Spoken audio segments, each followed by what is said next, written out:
All right, hello, science students. Mr. K here with our next unit, which is the reproductive system.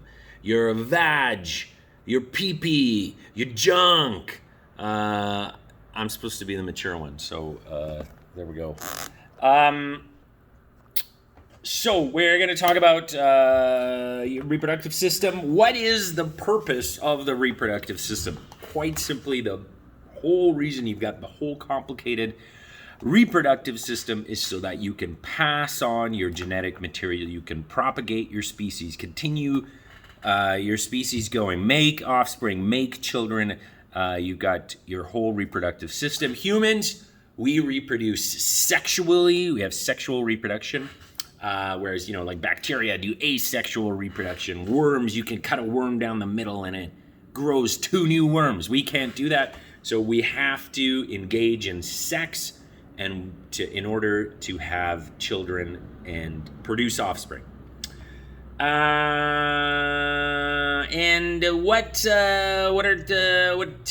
we're going to be talking about primary sex characteristics and secondary sex characteristics. Primary sex characteristics, those are formed during fetal development. Males have an X and a Y chromosome. Women have an XX chromosome. And that in fetal development determines if you get a penis or you get a vagina, essentially. Because, of course, it all depends on what genes and how your genes are expressed. Then there's secondary sex characteristics, and those occur in puberty. You get those in puberty, so that includes like pubic hair, breasts, the internal workings, the internal junk that gets formed, so that you can make babies and have babies. And again, that is also dependent on hormones, hormone levels, what hormones are released, and then those hormones target parts of your DNA that will be read to produce certain sexual characteristics. If that doesn't happen, or if it happens in a certain way, in a different way, even though you carry the DNA, let's say for all the male stuff, because you have an XY, it doesn't mean that is the way that you present. It's how the DNA gets read. Okay, so let's talk about the first unit, K1, is male reproductive structure. So we're going to talk about the male reproductive structure. So what do we have? Well, we got the penis, but more so than that. So when we look at the male reproductive structures, the key things to note here are the testicles, which are in the scrotum, which is the structure that hangs down. And in the testicles is where you make sperm. So you make sperm in the testicles, and then when there's ejaculation, the sperm has to travel up out of this tube and then out of the urethra and out of the body. The urethra also, not only does sperm travel here, also the pee comes out of there as well. So it serves both purposes. That's the macroscopic bits. That's basically it. So let's talk about sperm.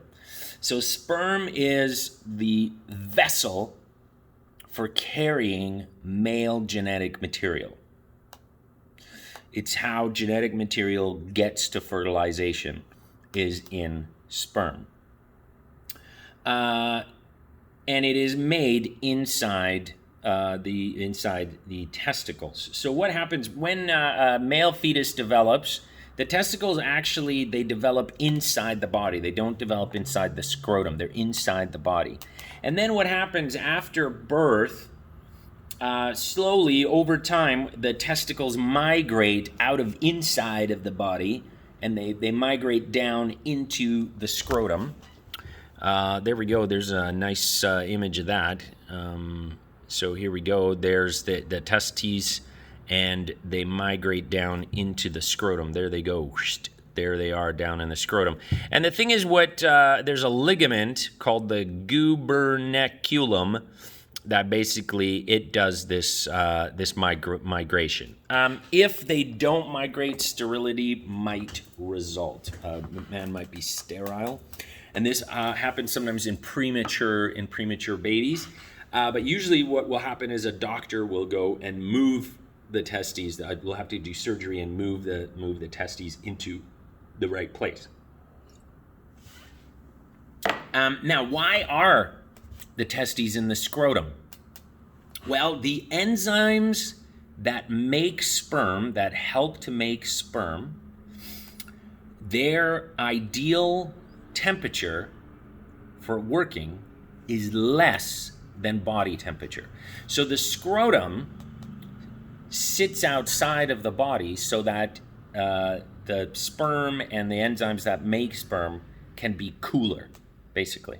That's why it's not inside the body. So that's the reason for the scrotum, is so that sperm get made better when they're cooler. So let's talk about sperm. Sperm, there's 4 parts to a sperm: tail, the midpiece, the head, and the acrosome. That's that little bit at the front. Well, let's start at the front. What's the acrosome for? So the acrosome, it contains enzymes. It also contains a sort of a system that there's like chemicals that are released in the female body, and so the acrosome steers the sperm.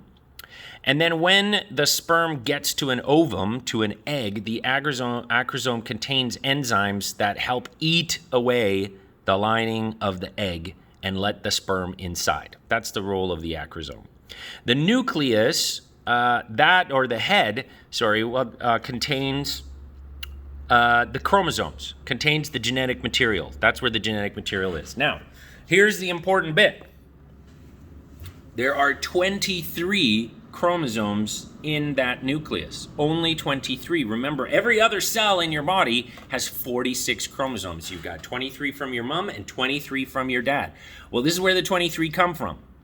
When sperm are being made, what happens is chromosome 1, let's say, how you got 1 from your dad, 1 from your mom, chromosome 1. Well, when sperm is being made, the process that sorts the genetic material is called meiosis. And what happens is chromosome 1 might go into the one sperm, chromosome from your mom might go into one sperm, chromosome from your dad will go into the other sperm. Chromosome 2, maybe the one from your mom will go in, and the one from your dad will go to this one. They're randomly assorted. So some of the chromosomes will be the chromosomes, some of those 23 that are in the sperm will be from your mom, some of them will be from your dad. It depends on what. You get 1, 2, 3, chromosome 1, chromosome 2, chromosome 3, chromosome 4, 5, 6, 7, 8, 9, 10, etc. All of those will make it through. And the X chromosomes, some of them will get an X and some of them will get a Y when you're making sperm. Some of them get an X, some of them get a Y.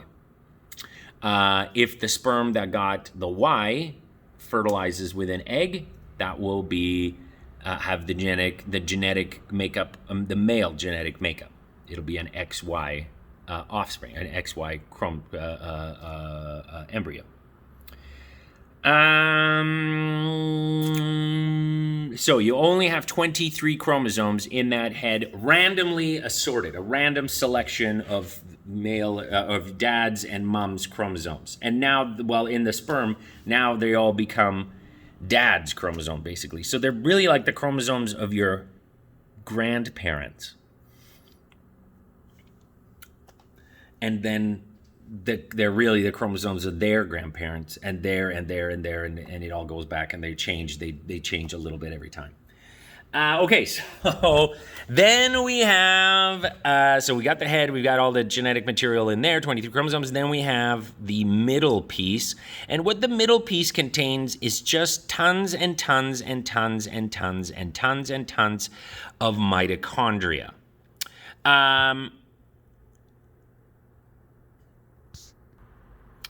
And what these mitochondria are doing is they are producing ATP, so energy, for the tail, because the tail burns a lot of energy because this tail wiggles back and forth, and it's what powers the sperm. The sperm's got a long way to go. It's got to go all the way up into the vagina, up into the up into the ovaries, and up all over not to the ovaries. It's got the fallopian tube. It's got to go up into the fallopian tube, and it's got a long trip ahead of it. So that mitochondria will make ATP to power this tail, and the tail is what's used for propulsion.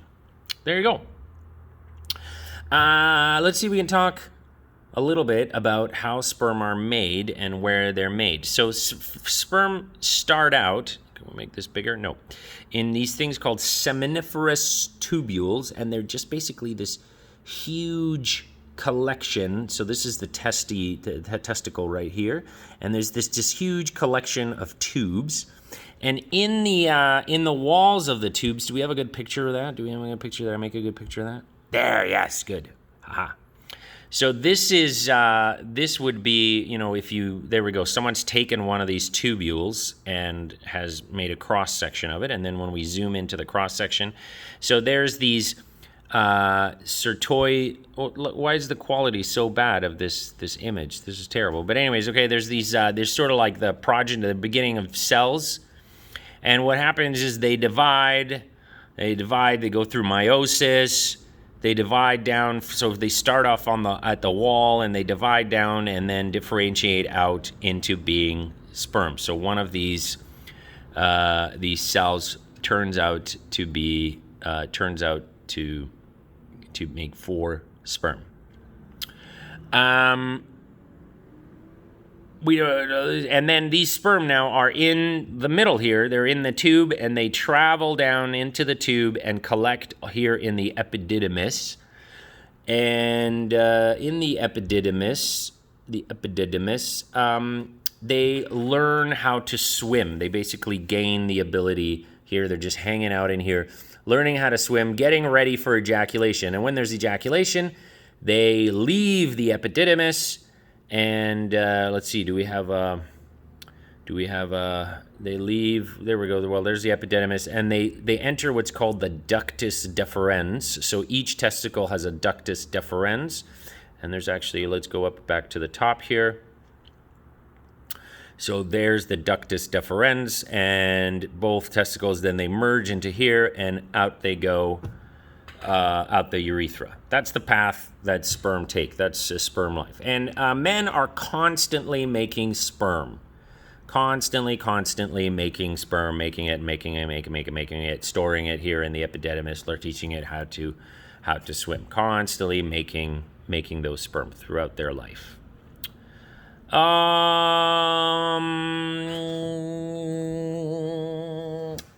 And what else? Also in the testicles, what you find is there's basically, you're making sperm. You're finding that you've got seminiferous tubules, and the other thing that you make in the testicles is testosterone. Is the hormone, the one that's associated with males, is testosterone. And testosterone, so the levels of testosterone in a man's blood are higher as a result because they have testicles. And so they are continuously making testosterone.